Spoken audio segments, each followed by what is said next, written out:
कालिका माताजी मंदिर ट्रस्ट के प्रेसिडेंट श्री सुरेंद्र भाई पटेल, राज्य सरकार के मंत्री भाई पूर्णेश मोदी, यहाँ उपस्थित सभी वरिष्ठ पूज्य संतगण, सभी श्रद्धालु साथी, देवी और सज्जनों, आज कई वर्षों के बाद पावागढ़ मां काली के चरणों में आकर के कुछ पल बिताने का, आशीर्वाद प्राप्त करने का सौभाग्य मिला। मेरे लिए जीवन की बड़ी धन्य पल है। सपना जब संकल्प बन जाता है और संकल्प जब सिद्धि के रूप में नजर के सामने होता है तो उसका आनंद कितना हो सकता है, इसकी आप कल्पना कर सकते हैं। आज का ये पल मेरे अंतर मन को विशेष आनंद से भर देता है। कल्पना कर सकते हैं, 5 शताब्दी के बाद और आजादी के 75 साल बीतने के बाद 5 शताब्दी तक मां काली के शिखर पर ध्वजा नहीं फहरी थी। आज मां काली के शिखर पर ध्वजा,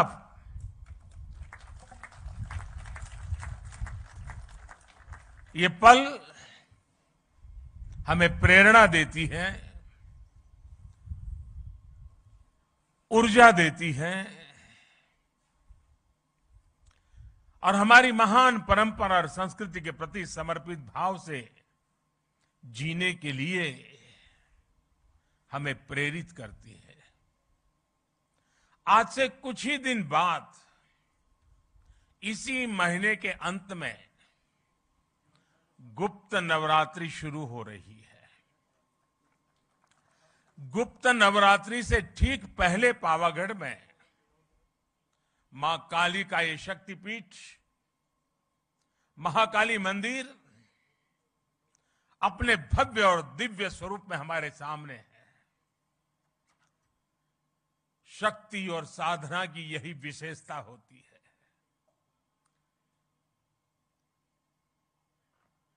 गुप्त नवरात्रि है, लेकिन शक्ति सुप्त नहीं होती है, शक्ति कभी लुप्त नहीं होती है। जब श्रद्धा, साधना और तपस्या फलीभूत होते हैं तो शक्ति अपने पूर्ण वैभव के साथ प्रकट हो जाती है। पावागढ़ में महाकाली के आशीर्वाद से हम गुजरात और भारत की उसी शक्ति का प्राकट्य देख रहे हैं। आज सदियों बाद महाकाली का ये मंदिर अपने विशाल स्वरूप में हमारे सामने हमारे मस्तक को भी ऊंचा कर देता है।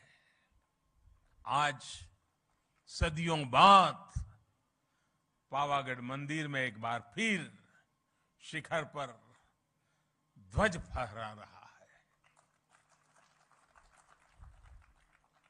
ये शिखर ध्वज केवल हमारी आस्था और आध्यात्म का ही प्रतीक नहीं है। ये शिखर ध्वज इस बात का भी प्रतीक है कि सदियां बदलती हैं, युग बदलते हैं, लेकिन आस्था का शिखर शाश्वत रहता है।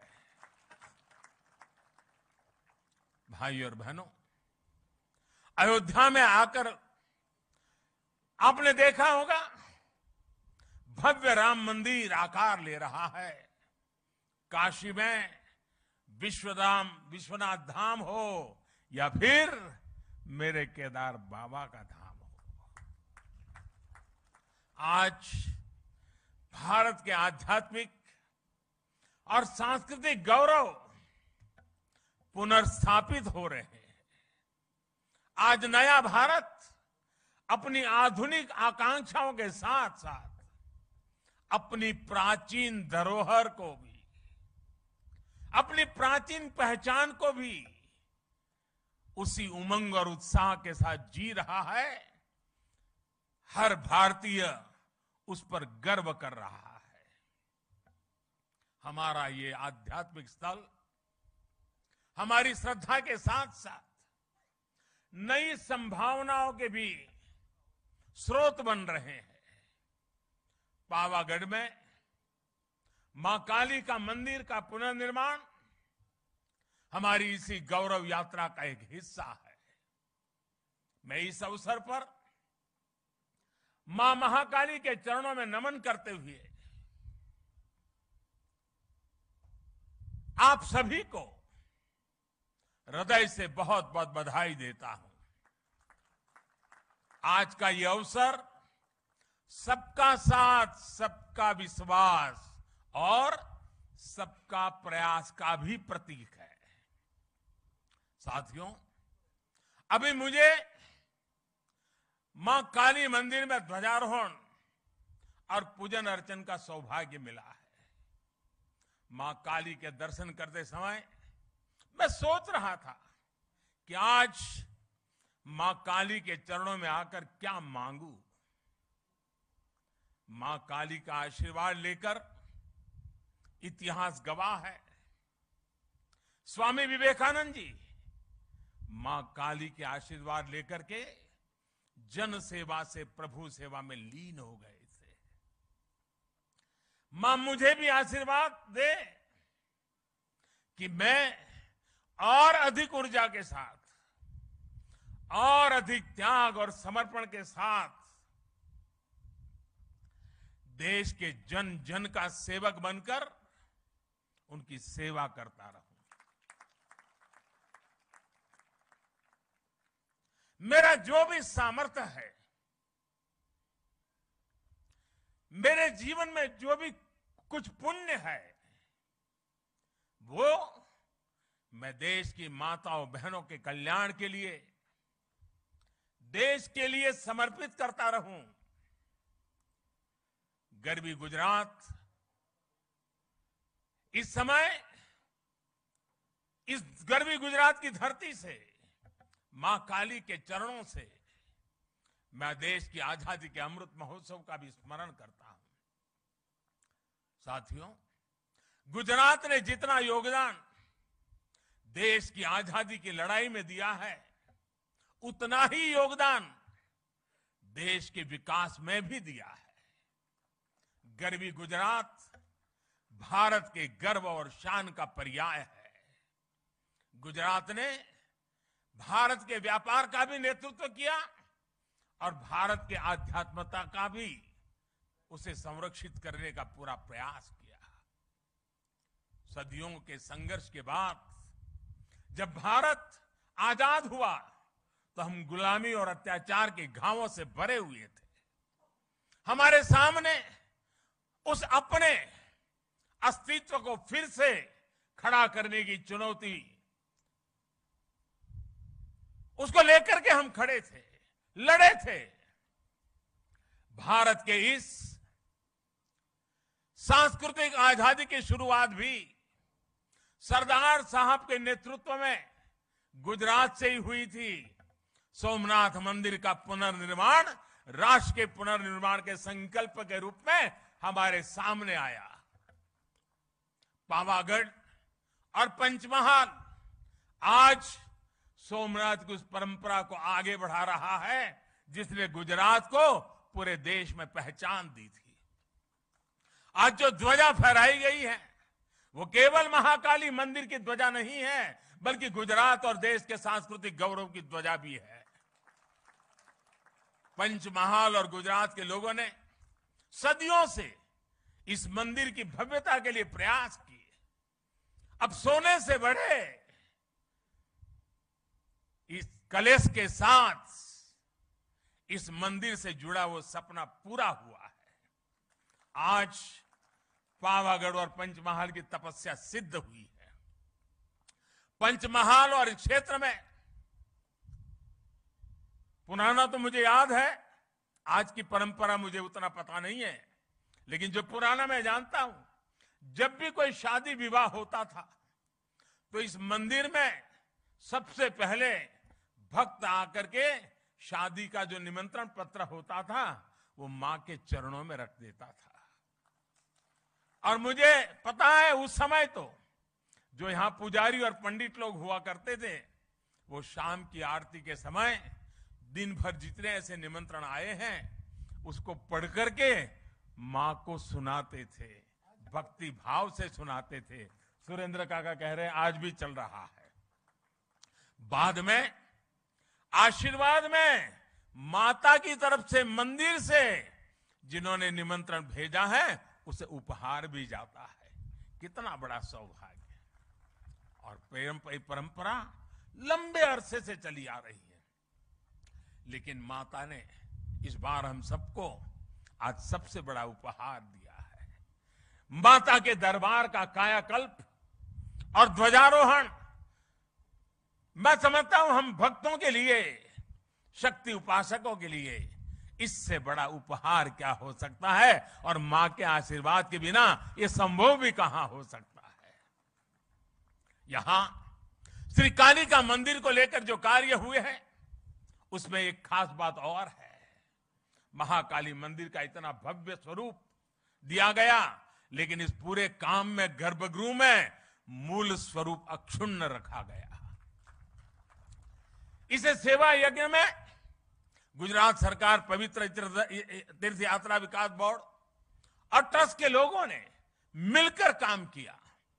मुझे बताया गया कि मंदिर परिषद की पूरी परिक्रमा के लिए, अभी सुरेंद्र भाई बता रहे थे, दूधिया तालाब और छासिया तालाब को जोड़ने वाला एक परिक्रमा पथ भी तैयार किया जाएगा। यज्ञशाला, भोजनशाला, पर्यटकों के लिए भक्त निवास और छासिया झील से माता जी के मंदिर तक लिफ्ट जैसी सुविधाएं, इसका निर्माण भी किया जाएगा। साथ ही माची के पास अतिथि गृह और मल्टी लेवल पार्किंग का निर्माण भी होगा। पहले यहां पहुंचने के लिए श्रद्धालुओं को कई घंटे लग जाते थे। सीढ़ियों से चढ़ना, यात्रा की थकावट, कठिनाइयों से गुजरना पड़ता था। पहले सीढ़ियां भी कैसी थी, जो पहले आए हैं उनको पता है, उसको सीढ़ी कह सके कि न कह सके, ये हाल था। लेकिन आज वो भी रचना अच्छी हो गई है। अब मंदिर तक पहुंचने के लिए अच्छे पत्थर से अच्छी सीढ़ियां बनाई गई है। सीढ़ियां की ऊंचाई भी ज्यादा नहीं है, बराबर हिसाब से रखा है ताकि चढ़ने वाले को दिक्कत ना हो। पहले मंदिर परिषद में 2 दर्जन लोग भी एक साथ नहीं पहुंच पाते थे। आज 100 से भी ज्यादा लोग एक साथ यहां आ सकते हैं, पूजा अर्चन कर सकते हैं। भीड़ का दबाव कम हुआ है तो यात्रियों के लिए सुरक्षा भी बढ़ी है। मंदिर परिषद के विस्तार से भगदड़ जैसी घटनाओं से भी बचा जा सके, और हमें निरंतर जागरूक रहना ही पड़ता है इसी जगह पे। और अब तो इसके बाद शायद यात्रियों की संख्या बढ़ जाएगी, हमें उन सारी व्यवस्थाओं की चिंता करते रहना पड़ेगा। और मैं अभी से सभी काली भक्तों से प्रार्थना करता हूं कि अनुशासन का पालन करना होगा, क्योंकि कठिन जगह है, कोई हादसा न हो जाए। पहले कई बार हादसे होते थे, बड़ी चिंता सताती थी, लेकिन मां के आशीर्वाद से फिर गाड़ी चल पड़ती थी। मैं चाहूंगा हम उस अनुशासन का भी पालन करेंगे, क्योंकि कठिन स्थान है, ऊंचा स्थान है, कठिनाइयों के बीच काम करना होता है। तो हम जितना अनुशासन का पालन करेंगे, यात्रा भी अच्छी होगी, मां के आशीर्वाद भी प्राप्त होंगे। पहाड़ी के ऊपर जो दूधिया तालाब है उसे भी डेवलप किया जा रहा है। इस तालाब के चारों तरफ एक परिक्रमा सर्कुलर पथ बनाया है। इससे भी लोगों को काफी आसानी हुई है। मां महाकाली के चरणों में आकर हमें बार बार उनके आशीर्वाद प्राप्त करने के लिए का मन स्वाभाविक रूप से होता है। लेकिन पहले पावागढ़ की यात्रा इतनी कठिन थी कि लोग कहते थे कि कम से कम जीवन में एक बार माता के दर्शन हो जाए। आज यहां बढ़ रही सुविधाओं ने मुश्किल दर्शनों को सुलभ कर दिया है। माताएं, बहनें, बुजुर्ग, बच्चे, युवा, दिव्यांग, हर कोई अब आसानी से मां के चरणों में आकर के अपनी भक्ति का, मां के प्रसाद का सहज लाभ ले सकते हैं। अभी मैं खुद भी यहां पहुंचने के लिए टेक्नोलॉजी के माध्यम से आया, रोपवे के माध्यम से आया। रोपवे में न केवल ये यात्रा आसान की है, बल्कि रोपवे से पावागढ़ की अद्भुत जो खूबसूरती है उसका आनंद भी मिलता है। आज गुजरात में कई तीर्थ और पर्यटन स्थल ऐसे रोपवे से जुड़ रहे हैं। पावागढ़, सापुतारा, अंबाजी, गिरनार में रोपवे होने से लोगों का काफी सहूलियत मिल रही है। पावागढ़, मां अंबा और सोमनाथ, द्वारकेश की आशीर्वाद से ही गुजरात गरवी गुजरात बना है। गुजरात के महान कवि नर्मद ने गुजरात की सांस्कृतिक महिमा का वर्णन करते हुए लिखा है, उत्तर मामा अंबा मात, पूरब मां काली मात, छे दक्षिण दिशा मां करता रक्षा कुंतेश्वर महादेव ने सोमनाथ ने द्वारके से पश्चिम केरा देव छे सहाय मां साक्षात जय जय गरवी गुजरात। आज गुजरात की यही पहचान आसमान छू रही है। कवि नर्मद ने गरवी गुजरात की पहचान के रूप में जिन सांस्कृतिक केंद्रों का नाम लिया है, आज वो सभी तीर्थ एक नई विकास यात्रा पर आगे बढ़ रहे हैं। आस्था के साथ साथ तीर्थों और मंदिरों के विकास में आधुनिक तकनीक का इस्तेमाल किया जा रहा है। सभी तीर्थों पर यात्री सुविधाओं का विकास किया गया है। गुजरात के तीर्थों में अब दिव्यता भी है, शांति भी है, समाधान भी है, संतोष भी है, और इससे बड़ा सुख क्या हो सकता है। अगर माता के ही मंदिरों की बात करें, शक्ति के सामर्थ्य की बात करें, तो हम गुजरात के लोग इतने भाग्यवान रहे हैं। और मां शक्ति की पूजा करने वाले भक्तों के लिए गुजरात में तो पूरा एक शक्ति चक्र है, एक शक्ति रक्षा चक्र है। गुजरात का रक्षा कवच के रूप में वो काम कर रहा है। गुजरात के अलग अलग क्षेत्रों में विराजमान शक्ति रूपेण माताएं गुजरात का निरंतर आशीर्वाद देती हैं और गुजरात की रक्षा करती है। बनासकांठा में मां अंबाजी, पावागढ़ में मां काली, चोटीला में चामुंडा मां, ऊंझा में उमिया मां, कच्छ में के माताजी नो मढ़ आशापुरा मां, नवसारी के पास उनाई माता, डेड़िया के पास देवमोगरा मां, भावनगर के पास खोडियार मां, महसाना के पास बहुचर मां, उधर हमारे खोड़ल धाम, उधर उमिया धाम, गिरनार के ऊपर अंबा मां, अनेक माताएं हर कोने में हमें निरंतर आशीर्वाद है। यानी हम कह सकते हैं कि हम पर एक शक्ति का आशीर्वाद है।